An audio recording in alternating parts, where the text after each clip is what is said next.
Hello students, today's my topic is tenses. We are going to start tenses. Firstly, we know the definition of tense. Tenses are verb forms used to indicate the time of an action. जो हमें किसी काम के time के बारे में बताता है वो टेंस होता है. There are 3 types of tense. 3 type का होता है. फर्स्ट कौन सा होता है? The present tense. Present tense कौन सा होता है? Present tense is used to express the actions of the status of being at the time of speaking. जो प्रेजेंट होता है वो हमें क्या बताता है? Time of speaking. ये हमें बोलने का टाइम बताता है. जैसे मैं आपको अब भी बोल रही हूँ तो मैं प्रेजेंट टाइम में हूँ.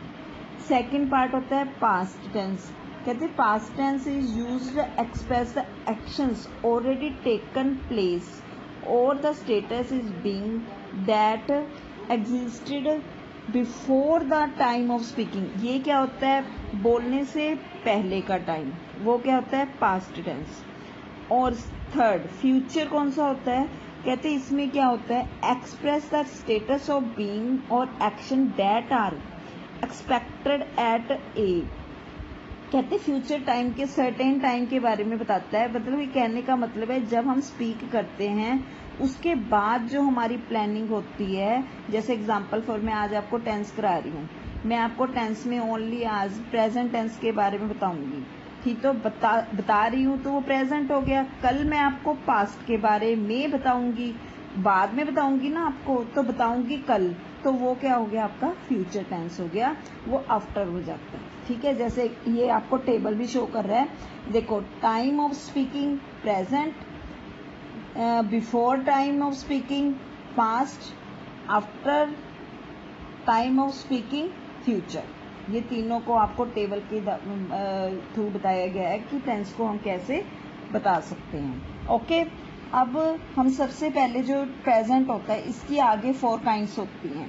सिंपल प्रेजेंट टेंस, इसको हम प्रेजेंट इंडेफिनेट टेंस भी कहते हैं. और इसका फार्मूला है subject plus base form of the verb plus object. इसमें बेस फॉर्म ऑफ वर्ब क्या हो जाती है? वर्ब की फर्स्ट फॉर्म हो जाती है. पर इसमें थोड़ा एक ध्यान रखना पड़ता है कि सिंगुलर के साथ हम एस या यस का यूज भी करते हैं. तो इसकी भी आगे काइंड्स होती है 2. जैसे नेगेटिव. नेगेटिव में क्या हो जाता है? इसमें नोट लग जाता है. जैसे subject plus do does plus not plus base verb form plus object. ऐसे इंटेरोगेटिव में ये सब्जेक्ट से पहले आ जाती है हेल्पिंग वर्ब. ओके, इसके अलावा जो प्रेजेंट इंडेफिनेट होता है उसकी कुछ और भी फीचर्स होती है जिसमें हम प्रेजेंट इंडेफिनेट यूज करते हैं. जैसे first express habitual action of talk. इसमें जिसमें हमारी कोई हैबिचुअल के बारे में, आदत के बारे में बताया जाता है, उसमें भी प्रेजेंट यूज करते हैं. जैसे एग्जांपल मैं बता रही हूँ आपको, I get up early in the morning. मैं सुबह जल्दी उठती हूँ तो वो मेरी हैबिट है. तो उसमें हमेशा ही प्रेजेंट जो होता है वो इंडेफिनेट यूज होता है. सिंपल. सेकंड किस में यूज होता है? Universal truth. यूनिवर्सल ट्रूथ में भी प्रेजेंट इंडेफिनेट यूज होता है. क्यों? क्योंकि जैसे example for the sunrises in the east, तो वो एक यूनिवर्सल ट्रूथ है. हम we can not change it. हम उसको चेंज नहीं कर सकते. क्यों? Why? Because it is a universal truth. ये फैक्ट होता है. ये जो होते हैं यूनिवर्सल ट्रूथ, हम उनको हम चेंज नहीं कर सकते. तो उसमें भी प्रेजेंट इंडेफिनेट यूज होता है. नेक्स्ट कहते हैं विद ए फ्यूचर. कहते with A future event that है ऑलरेडी बीन प्लान. कहते हम जो फ्यूचर में कोई काम करना चाहते हैं उसका पहले प्लानिंग करते हैं तो उसमें प्रेजेंट इंडेफिनेट यूज होता है.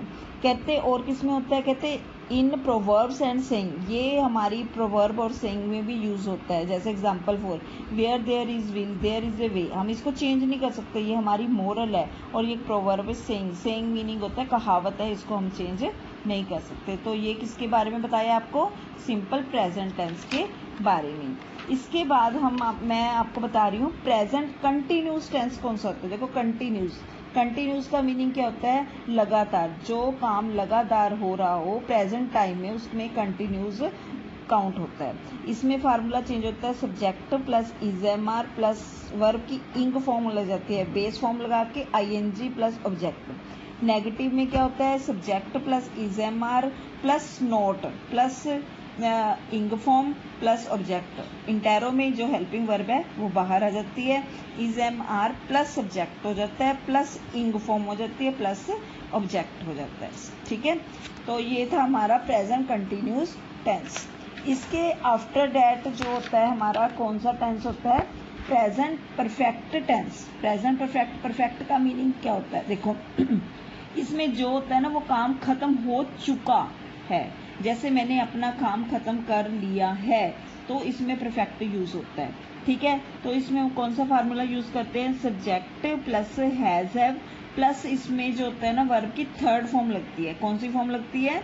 वर्ब की थर्ड फॉर्म। ये आपने माइंड में रखना है कि जहां भी परफेक्ट आएगा वहां पर वर्ब की थर्ड फॉर्म लगे ही। ये जहाँ पर कंटिन्यूस आएगा वहां पर आईएनजी लगेगा ही फर्स्ट फॉर्म के साथ। तो ऐसे हम प्रेजेंट परफेक्ट में यूज कर रहे हैं। और नेगेटिव में क्या हो जाता है? Subject plus has have plus not plus verb की थर्ड फॉर्म प्लस ऑब्जेक्ट। और इंटेरोगेटिव में हैज हैव जो होता है सब्जेक्ट से पहले आ जाता है, प्लस वर्ब की थर्ड फॉर्म हो जाती है और प्लस ऑब्जेक्ट हो जाता है। ओके, इसके बाद जो होती है हमारी फोर्थ काइंड। फोर्थ काइंड कौन सी होती है? हमारी फोर्थ काइंड है प्रेजेंट परफेक्ट कंटिन्यूस टेंस। इसमें देखो परफेक्ट है तो इसमें वर्ब की थर्ड फॉर्म आएगी ही आएगी। और वर्ब की थर्ड फॉर्म कौन सी आएगी? ओनली वन आएगी। कंटिन्यूस यहाँ पर वर्ब की फर्स्ट फॉर्म आएगी। कंफ्यूज हो गए ना, यहाँ पर थर्ड फॉर्म यहाँ पर कंटिन्यूस। पर ये क्या है? Present perfect continuous. तो इसमें क्या होता है? देखो इसमें बताया है सब्जेक्ट प्लस हैज हैव। ठीक है, फिर उन्होंने बीन बताई है। जो बीन है हमारी वो क्या है? वर्ब की थर्ड फॉर्म। हैज हैव और वर्ब की थर्ड फॉर्म प्लस क्या हो गया? आईएनजी, फर्स्ट फॉर्म के साथ आईएनजी। कहने का मतलब क्या हो गया? जो परफेक्ट है कंटिन्यूस है, परफेक्ट में वर्ब जो है थर्ड बीन लगेगी और फर्स्ट फॉर्म के साथ आईएनजी लगेगा।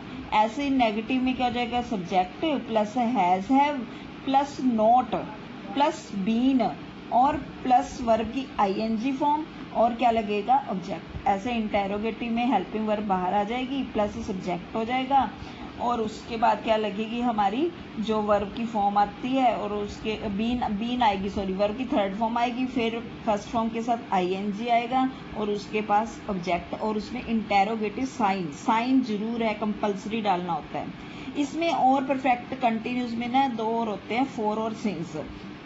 जो फोर होता है वो इनडेफिनेट टाइम में शो किया जाता है और जो सिंस होता है वो डेफिनेट टाइम के लिए किया जाता है। जैसे मैं कह रही हूँ मैं इस घर में कई सालों से रह रही हूँ, तो कई साल जो हो गए वो इनडेफिनेट है तो उसमें हम फोर यूज़ करते हैं। मैं कह रही हूँ मैं सुबह से पढ़ रही हूँ, तो ये सुबह जो है डेफिनेट टाइम है तो उसमें हम सिंस यूज़ करते हैं। ओके, तो आज मैंने आपको ओनली प्रेजेंट टेंस के बारे में बताया और उसकी काइंड्स के बारे में बताया है। अगले जब क्लास में बताएंगे तो मैं आपको पास्ट के बारे में बताऊंगी। Thank you.